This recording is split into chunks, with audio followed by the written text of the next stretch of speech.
Alors aujourd'hui, nous allons commencer un nouvel enseignement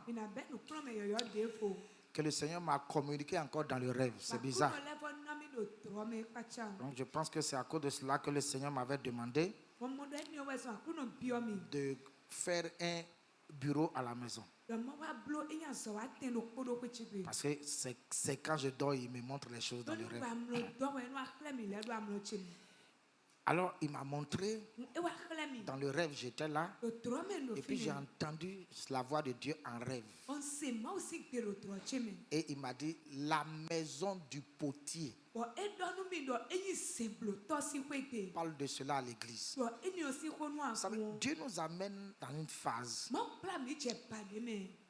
Et pour que Dieu nous utilise, pour que Dieu nous bénisse, il nous prépare en amont. Il nous prépare d'avance.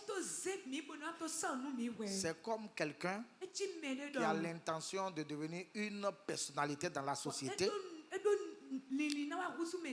Il doit prendre les dispositions. Il doit se préparer à cela. Quelqu'un qui veut devenir chef de l'État, par exemple, il doit prendre certaines dispositions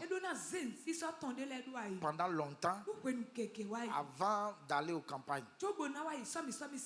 C'est important. Donc quand Dieu veut élever quelqu'un, Dieu prépare ce dernier. Dieu prépare sa vie pour que l'élévation ne soit pas une occasion de chute pour lui. Pour que l'élévation ne soit pas un problème dans sa vie. Donc nous allons voir la maison du potier. La maison du potier. Lisons dans Jérémie chapitre 18, verset 1 au verset 6. Jérémie chapitre 18, verset 1 au verset 6. Jérémie dit ceci. La parole qui fut adressée à Jérémie de la part de l'Éternel en ces mots. Lève-toi et descends dans la maison du potier. Là, je te ferai entendre mes paroles. Je descendis dans la maison du potier et voici, il travaillait sur un tour. Le vase qu'il faisait ne réussissait pas. Comme il arrive à l'argile dans la main du potier,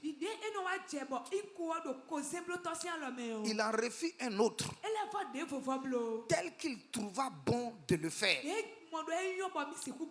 Et la parole de l'Éternel me fut adressée en ces mots. Ne puis-je pas agir envers vous comme ce potier, maison d'Israël?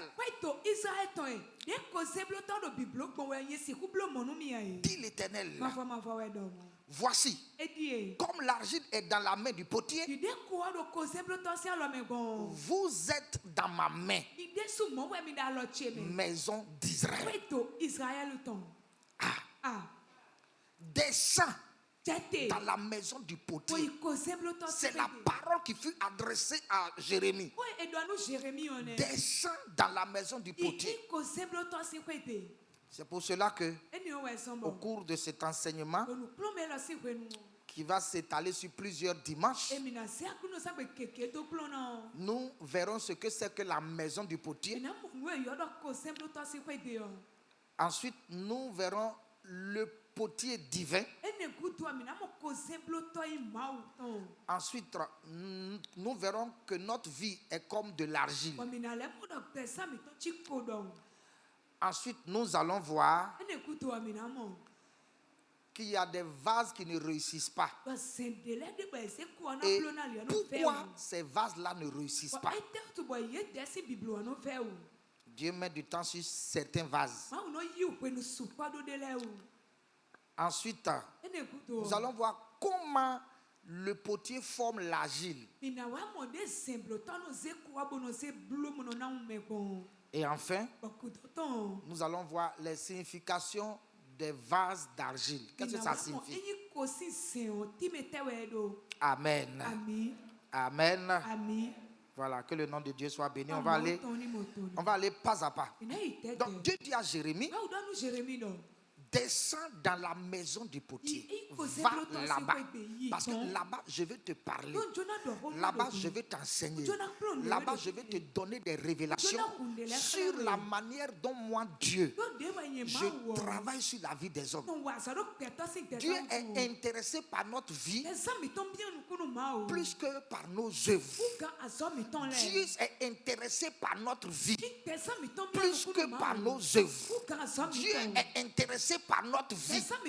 Ta vie l'intéresse parce que ta vie c'est ton âme, parce que ta vie c'est ton esprit, parce que ta vie c'est ton corps. Et Dieu veut préserver ton corps pour la résurrection. Dieu veut préserver ton âme pour la résurrection. Dieu veut préserver ton esprit pour la résurrection. Tu lui intéresses beaucoup. Tu intéresses Dieu beaucoup. C'est pourquoi Dieu te connaît. Il te connaît. Là où tu es, il te connaît. Malgré que tu sois dans des problèmes parfois, ne pense pas qu'il n'est pas avec toi. Ce qui l'intéresse là, c'est ton âme, c'est ton esprit, c'est ta vie. Il veut travailler sur ta vie pour qu'elle lui soit agréable. Quand Dieu a vu son fils Jésus, il a dit, celui-ci est mon fils bien-aimé, à qui j'ai mis toute mon affection. Je l'aime. Il me plaît. Parce que la vie de Jésus était une vie transformée. C'était une vie bien formée. Donc, il plaisait à Dieu. Au point où, devant la tombe de Lazare, Jésus va dire, Père, je sais que tu m'exauces toujours. Écoutez, il y a des vases que Dieu exauce toujours. Parce que c'est des vases qui plaisent à Dieu. C'est des vases que Dieu aime. Donc quand il prie, Dieu écoute les prières. Dieu les aime. Et Dieu veut que tu atteignes cette dimension de quelqu'un qu'il apprécie, de quelqu'un qu'il aime. Et quand Dieu commence à te manifester l'amour, comme un homme aime sa femme, il lui fait des cadeaux. Dieu commence à te donner les choses. Les portes s'ouvrent, tu es béni. Et le surnaturel est avec toi. Je prie que tu sois un bon vase au nom de Jésus. Mais la Bible dit, pour devenir un vase, il faut aller dans la maison du potier. Ça veut dire qu'il y a une maison pour le potier. Et tu dois aller dans la maison. La maison du potier, pour Dieu, premièrement, c'était la maison d'Israël. Le peuple d'Israël était comme une maison de potier. C'était l'église de l'Ancien Testament. Il dit ainsi, Jérémie 18, verset 6. Jérémie 18, verset 6 dit quoi? Alors, Dieu dit là,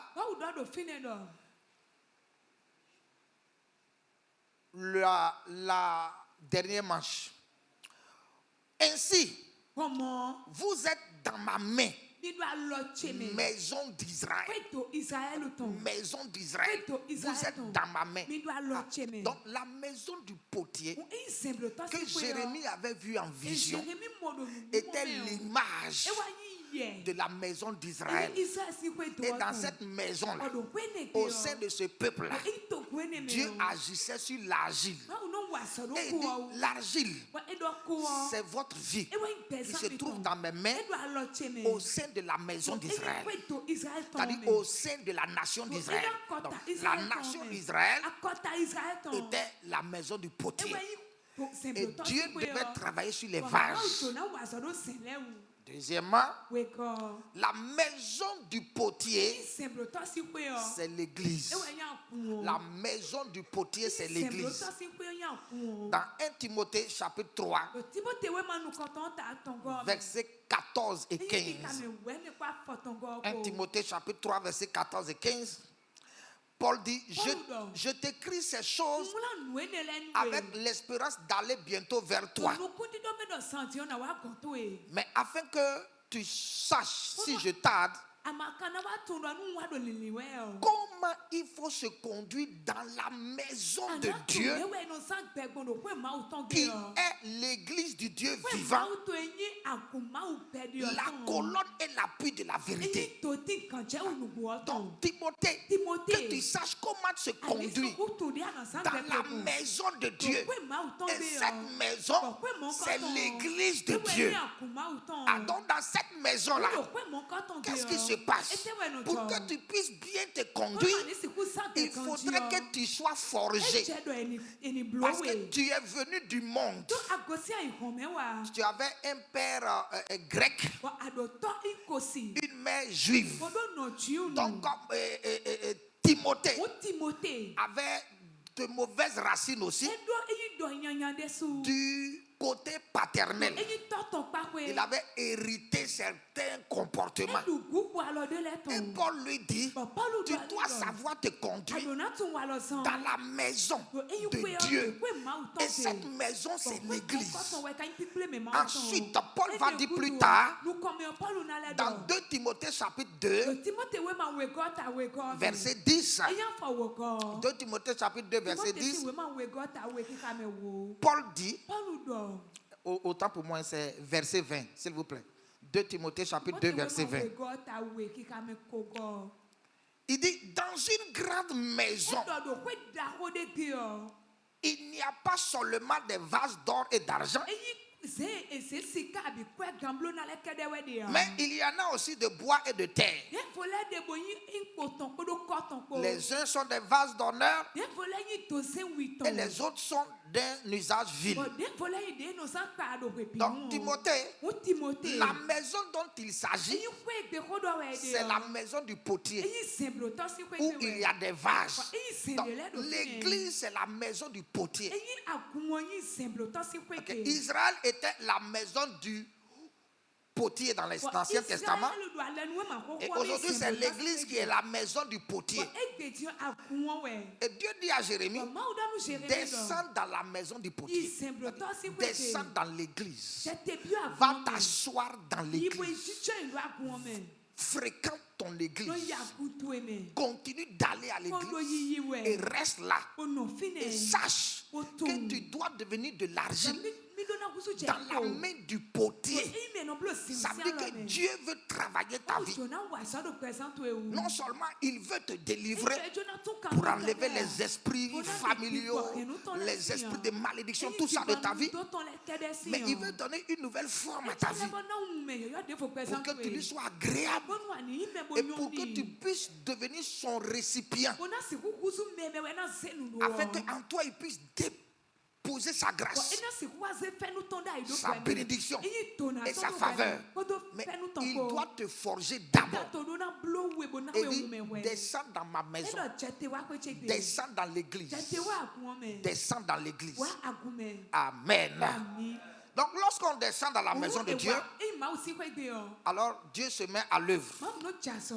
Et Dieu est le divin potier.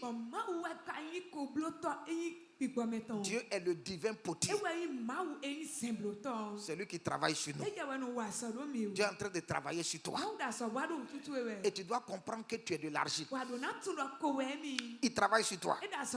C'est pourquoi il va dire, comme l'argile, tel que l'argile est dans la main du potier, ainsi maison d'Israël, vous êtes dans mes mains. Alors quand tu donnes ta vie à Jésus, lorsque tu commences à aller dans la maison du potier, dans l'église, Dieu te prend en charge. Dieu te prend en charge. Tu te trouves dans ses mains et il doit te manier pour te donner une bonne forme. C'est son but cela. C'est son but ça dans ta vie. Dans Romains chapitre 8, verset 29, alors on nous montre là que Dieu veut nous forger pour que nous ayons la forme de quelqu'un. Car ceux qu'il a connus d'avance, il les a aussi prédestinés à être semblables à l'image de son fils, afin que son fils fût le premier-né en plusieurs frères. Donc ceux qu'il a connus d'avance, lorsque tu es né dans ta maison, même si tu étais né dans l'idolâtrie, Dieu te connaissait et il t'a prédestiné à venir dans la maison du potier. Et là, il veut te donner une forme. Mais la forme que Dieu veut te donner, c'est la forme de son fils. Pour que son fils soit le premier-né et qu'après son fils, on puisse te compter comme fils de Dieu. Donc le but de Dieu, en forgeant l'argile que nous sommes, c'est de faire de nous des petits Christ. Il nous forme à l'image de Christ. Et là, c'est pas facile. Des hommes ordinaires, des hommes charnels doivent être transformés pour devenir comme Jésus, pour ressembler à Jésus, pour agir comme Jésus, pour parler comme Jésus, pour faire comme Jésus. Et la Bible dit, Jésus était l'empreinte de l'image de Dieu. Donc, quand nous donnons notre vie à Jésus, c'est que Dieu veut restaurer la première image d'Adam. Ça veut dire Adam a été fait selon la volonté, selon l'image de Dieu. Il a été créé à l'image et à la ressemblance. Et c'est cette image-là que Jésus incarne. Et Dieu veut nous forger pour que nous soyons à l'image de Jésus, qui lui est l'image de Dieu.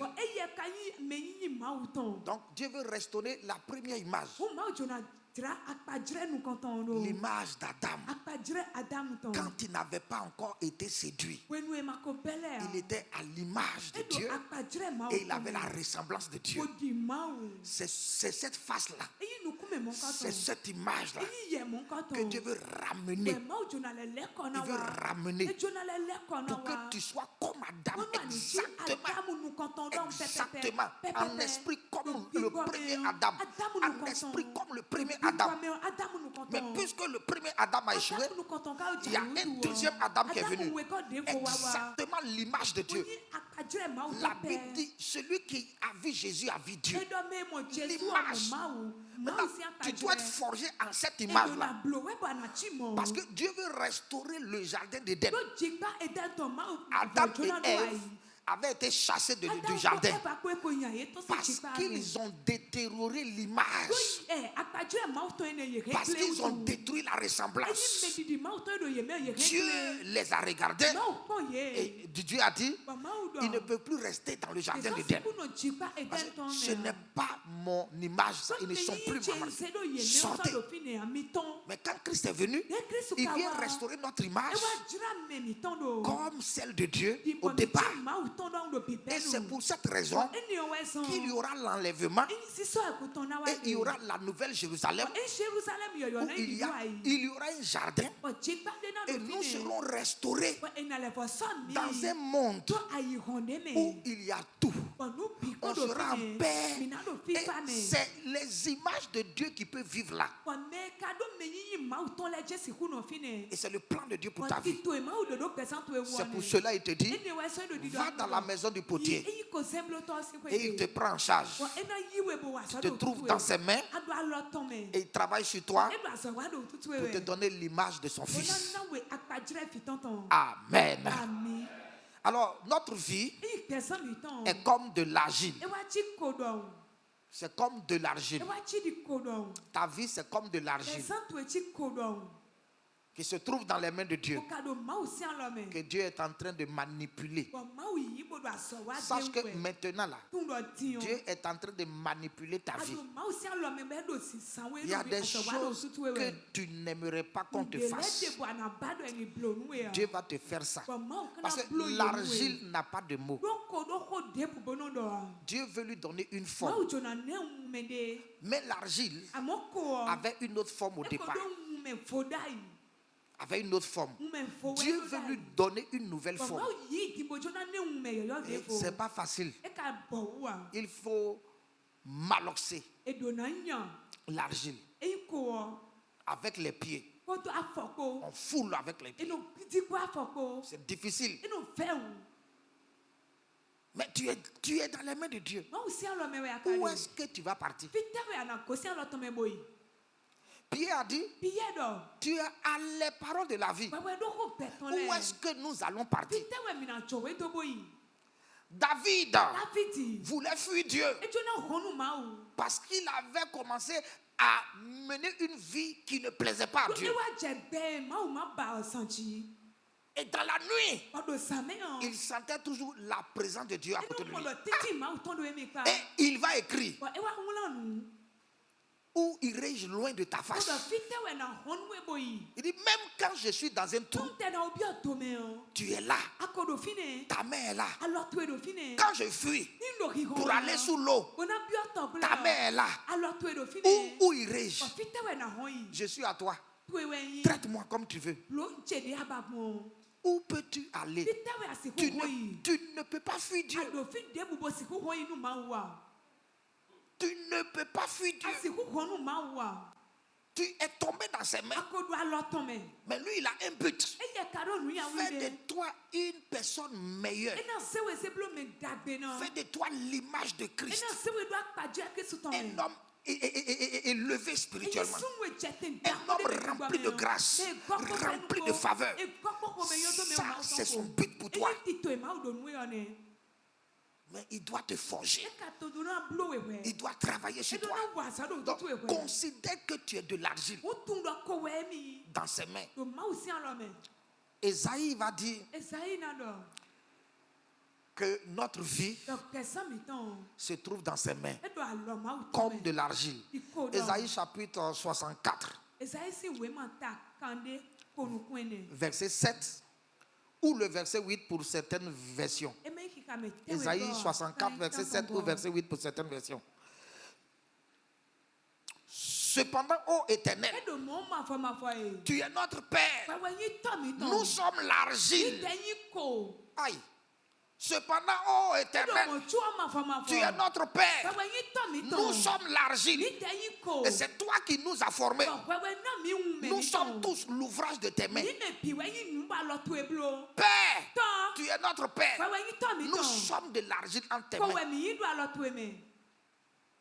Abandonne-toi entre les mains de Dieu. Laisse-toi entre les mains de Dieu. Laisse Dieu te façonner. Laisse Dieu te former. Laisse Dieu te donner la forme qu'il veut de toi. Parce qu'il veut t'utiliser. Il veut travailler avec toi. Mais c'est la forme là qu'il doit donner à ta vie. Parfois, ça prend du temps. Pour Abraham, ça a pris 25 ans. Il y avait des choses dans sa vie, des tas dans sa vie. Et Dieu l'a forgé. Moïse, pour lui, ça a pris 40 ans. Dieu l'a forgé pendant 40 ans. Parce que Moïse avait toute la connaissance égyptienne.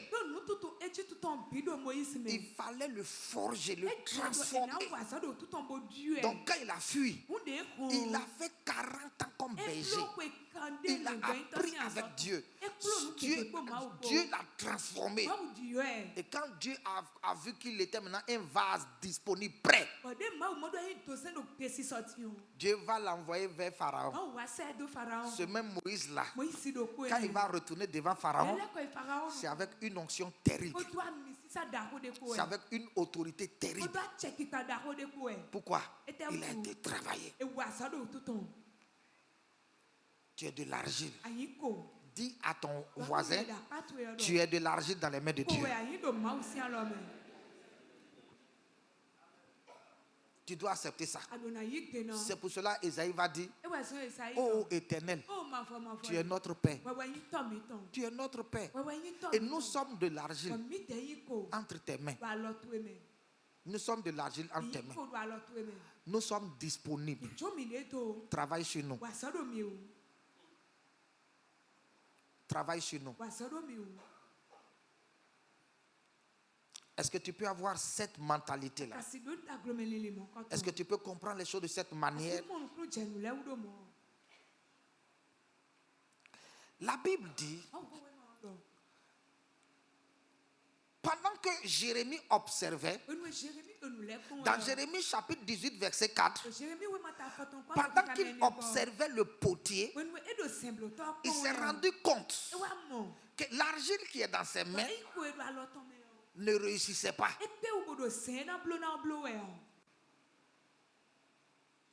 Le vase qu'il faisait ne réussissait pas. Comme il arrive à l'argile dans la main du potier, il en refit un autre vase qu'il trouva bon de le faire. Que Dieu ne te change pas au nom de Jésus. Je prie que Dieu ne te change pas.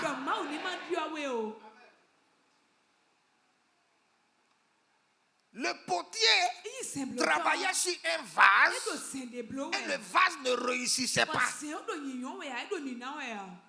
Il lui donne la forme et le vase refusait. Il fait tout, ça ne marchait pas. Jusqu'au point où il a pris la décision de le mettre de côté et de faire un autre vase.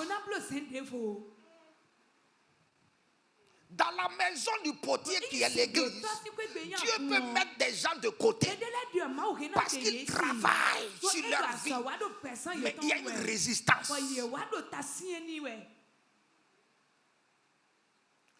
Jérémie a été assis et puis regardez. Il dit, le vase, le premier vase qui était dans ses mains ne réussissait pas. Il cherchait à lui donner un modèle, une forme, pour que ce soit un beau vase. Mais le vase s'opposait. Tout ce qu'il faisait ne réussissait pas sur le vase. Et il est resté là longtemps. C'est parce que le vase n'acceptait pas. Il a changé. Tu ne seras pas changé au nom de Jésus.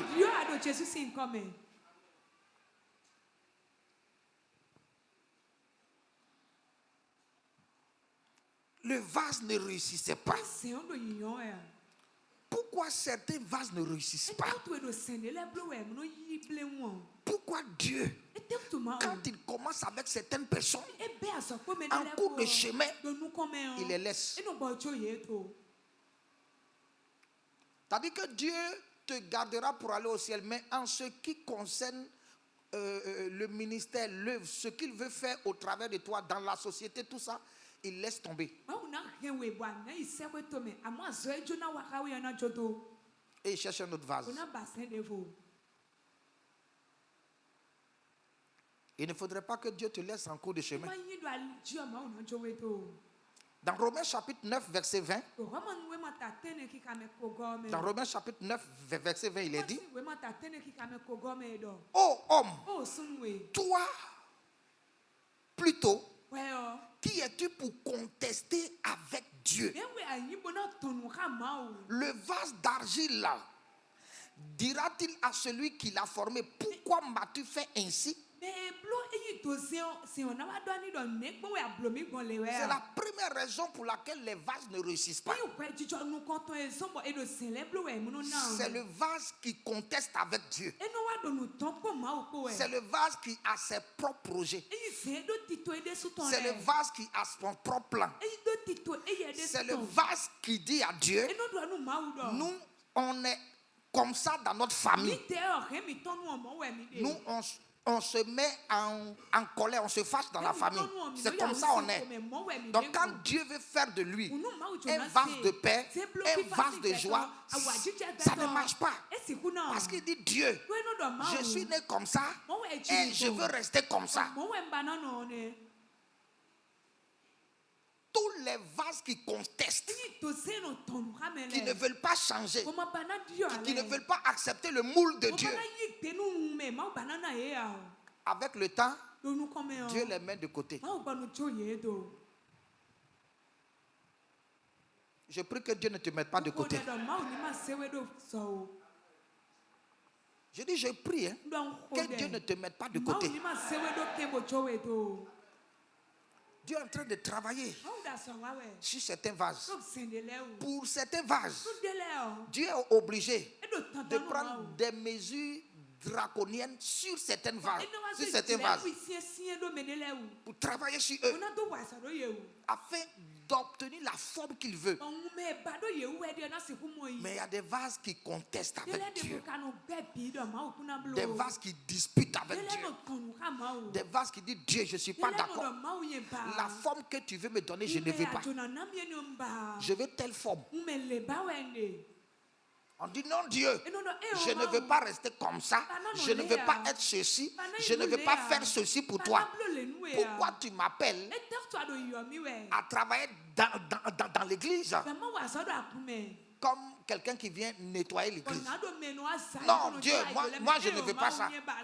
Pourquoi m'as-tu forgé comme un vase de nettoyage de l'église? Je suis important, Dieu. Fais de moi un vase d'un apôtre. Je veux être vase apostolique. Je ne veux pas être vase qui essuie l'église.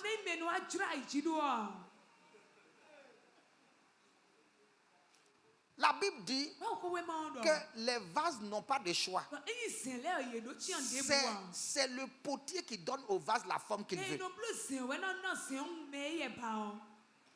C'est pour cette raison il n'est pas facile d'obéir à Dieu. C'est ce que je disais aux hommes de Dieu hier à la conférence. Se laisser conduire par le Saint-Esprit n'est pas une chose facile. Se laisser conduire par le Saint-Esprit, ce n'est pas une chose facile. C'est-à-dire que tu marches derrière le Saint-Esprit, lui il marche devant toi, tu es derrière lui et tu le suis. C'est lui qui prend les décisions pour toi. Aïe. Quand Moïse est sorti avec le peuple d'Israël, Moïse connaissait le chemin qui mène à Canaan. Il connaissait. Moïse était un intellectuel. Il connaissait. Donc quand il est sorti, il a pris le chemin qui mène à Canaan. Mais tout à coup, il y a une nuée qui est apparue. Et Dieu lui parle: Moïse, moi je prends un autre chemin. Tu me suis là-bas avec le peuple.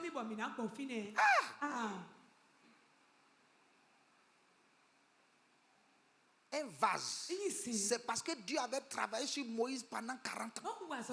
Si Dieu n'avait pas travaillé sur lui, il y aurait dispute entre lui et Dieu. Il va dire: Dieu, le chemin de Canaan, toi Dieu, toi tu ne connais pas ça. Tout le monde connaît le chemin de Canaan. C'est ici qu'on passe pour aller à Canaan. Pourquoi tu prends la route de la mer Rouge? Il y a un obstacle là-bas. Nous sommes tous informés. Dieu, viens ici. C'est ici. Non.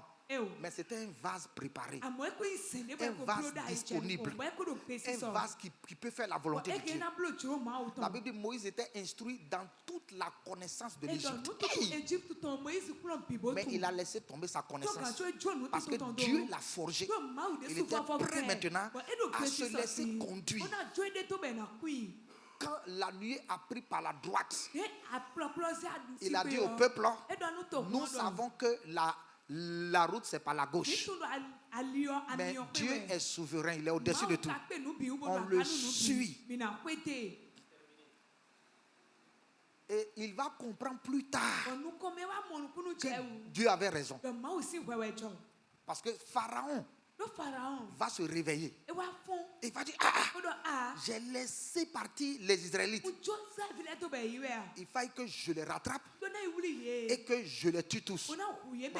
Donc s'ils avaient pris par le chemin de la gauche là, et qu'ils n'avaient pas d'obstacle de la mer Rouge, les soldats égyptiens les auraient exterminés. Dieu voit ce qui vient dans le futur. Mais ton intelligence voit dans le présent. C'est pour cette raison qu'il faut se laisser manipuler. Il faut se laisser travailler par Dieu pour apprendre à dépendre de lui. C'est ce qui a sauvé Israël. C'est ce qui a sauvé Israël.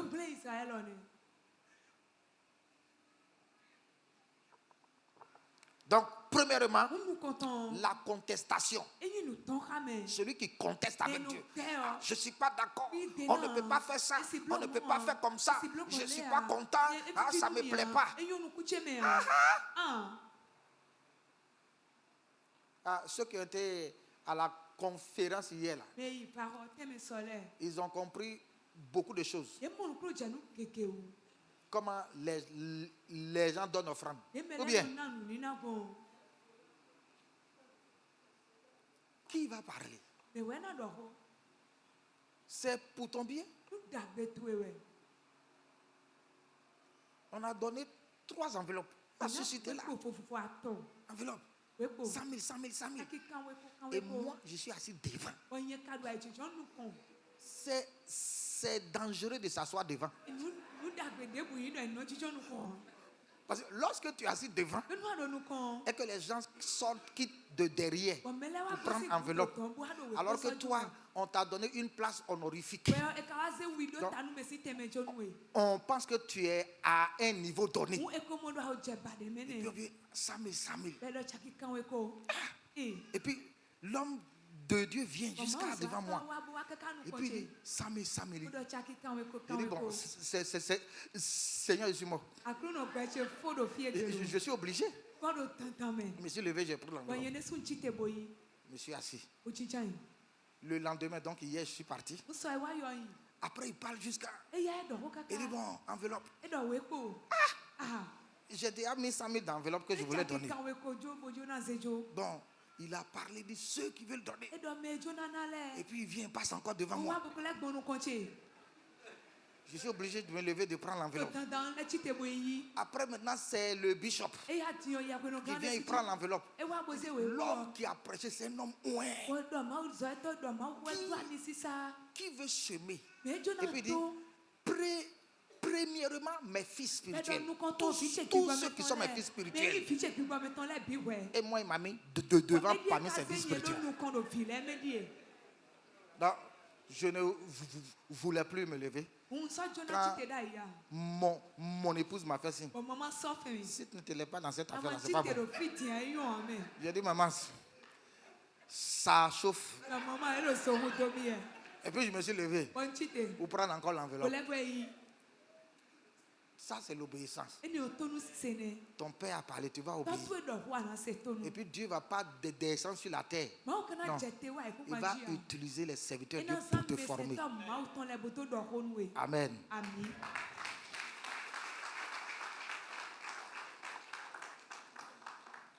Donc, deuxièmement,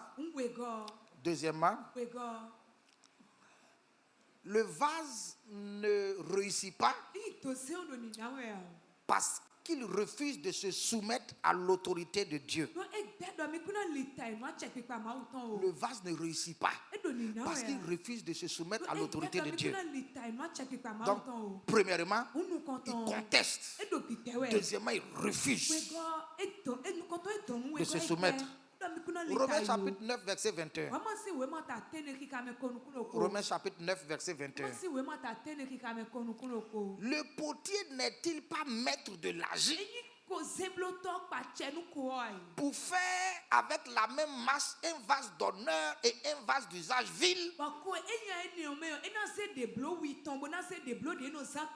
Paul nous montre que le potier est le maître. C'est lui qui a la dernière volonté.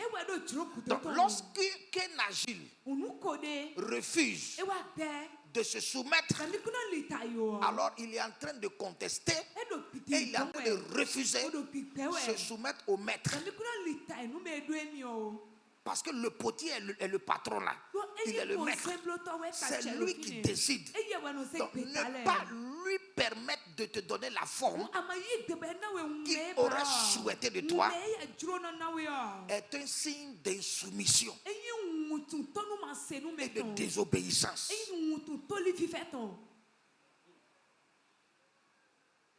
C'est un signe d'insoumission et de désobéissance. Hier, l'homme de Dieu a dit qu'il a été surpris. Le bishop a demandé aux gens de venir en t-shirt. Mais la plupart de ses fidèles n'ont pas porté t-shirt. Que lui, il est étonné.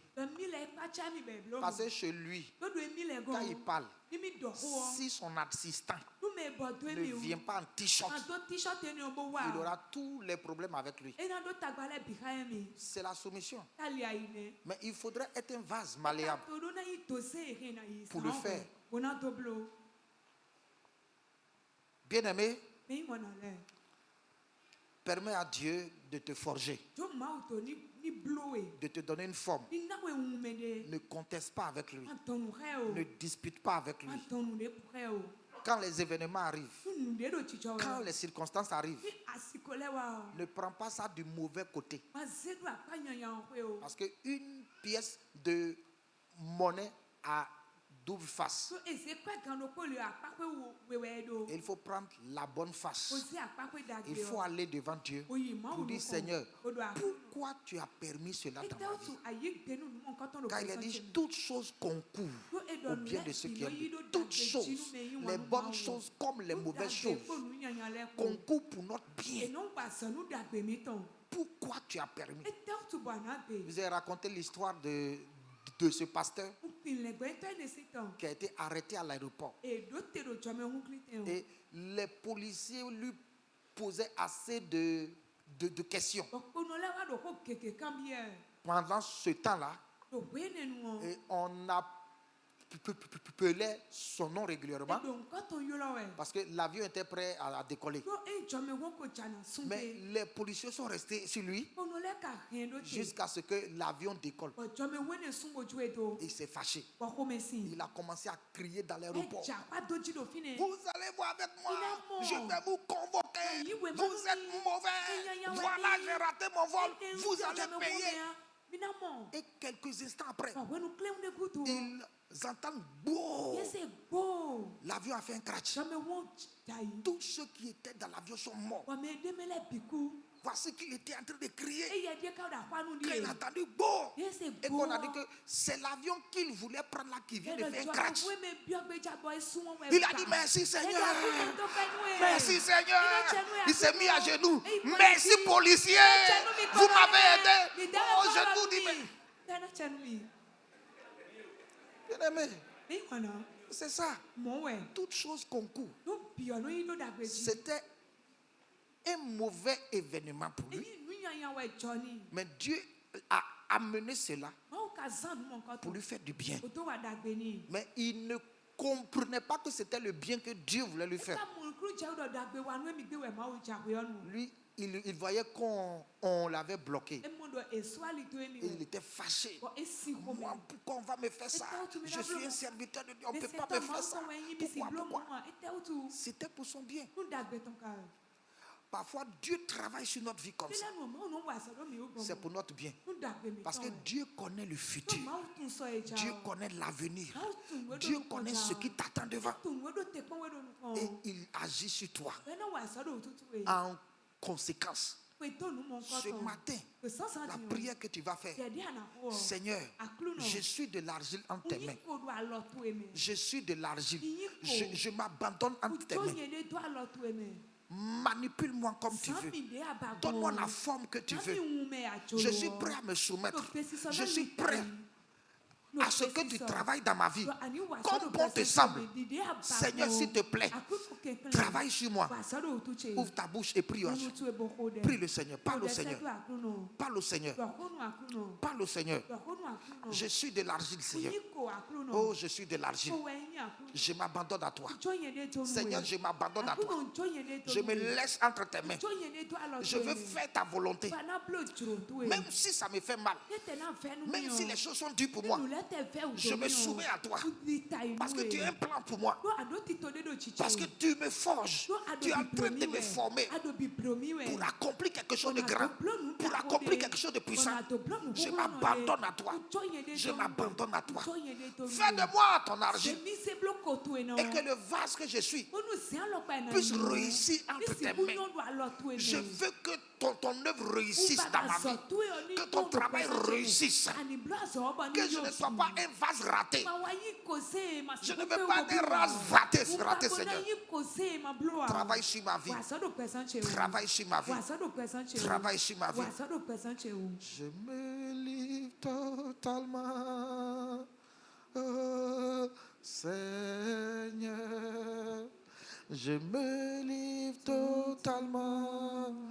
Tu peux m'utiliser. Je m'abandonne à toi, Seigneur. Je me livre en tes mains. Fais de moi le vase que tu veux. Fais de moi le vase. Fais de moi ce vase-là. Fais de moi ce vase. Fais de moi ce vase. Ce vase, Seigneur. Fais de moi le vase. Change-moi, Seigneur. Travaille sur ma vie, Seigneur. Travaille sur moi. Pour ta gloire, Seigneur. Pour ta gloire, Seigneur. Merci, Seigneur. Au nom de Jésus, nous avons prié. Nous allons demander à la servante de Dieu. Elle va prier pour chacun de nous. Pour que le Seigneur nous aide à être formés par les mains de Dieu. Comme de l'argile. Donc, maman, pasteur va prier. Alléluia. Seigneur, nous sommes réellement l'argile en tes mains. Qui peut te résister, Seigneur? Puisque c'est toi qui es notre créateur. Et nous sommes créés en ton image. Seigneur, nous n'avons plus d'autre choix à nous abandonner à toi. À nous abandonner entre les mains du Saint-Esprit.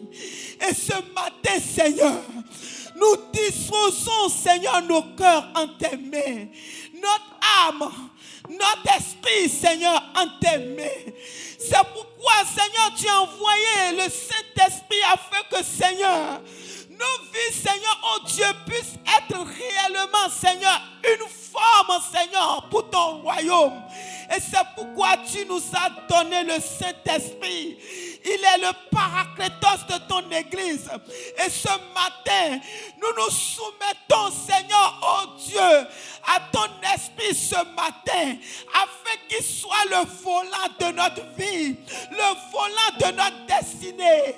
Et que toute tradition qui se trouve dans nos vies, tout chaîne que nous avons hérité de nos parents et qui minent notre existence et qui font de nous, Seigneur, oh Dieu, des vases inutiles. Ce matin, nous nous débarrassons de cela au nom de Jésus. Que ces choses soient débarrassées de nous au nom de Jésus. Que ces liens soient brisés de nos vies au nom de Jésus. Que le sang d'Adam et Ève qui circule dans nos vies soit maintenant injecté ce matin au nom de Jésus. Et que le sang de Jésus soit injecté dans nos vies afin que, Seigneur, nous soyons réellement, Seigneur, flexible entre les mains du Saint-Esprit.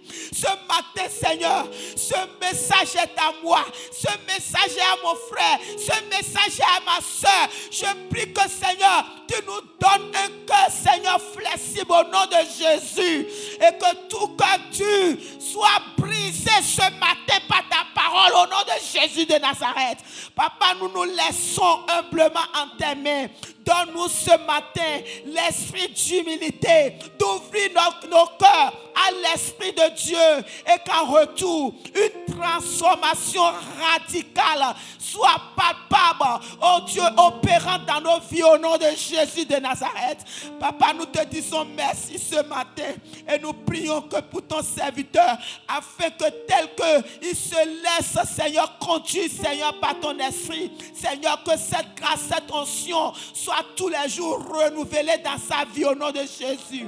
Merci de transformer chacun de nous et de nous délivrer de toute méchanceté, de tout orgueil, de tout mauvais raisonnement, de toute jalousie, Seigneur, de tout esprit hautain.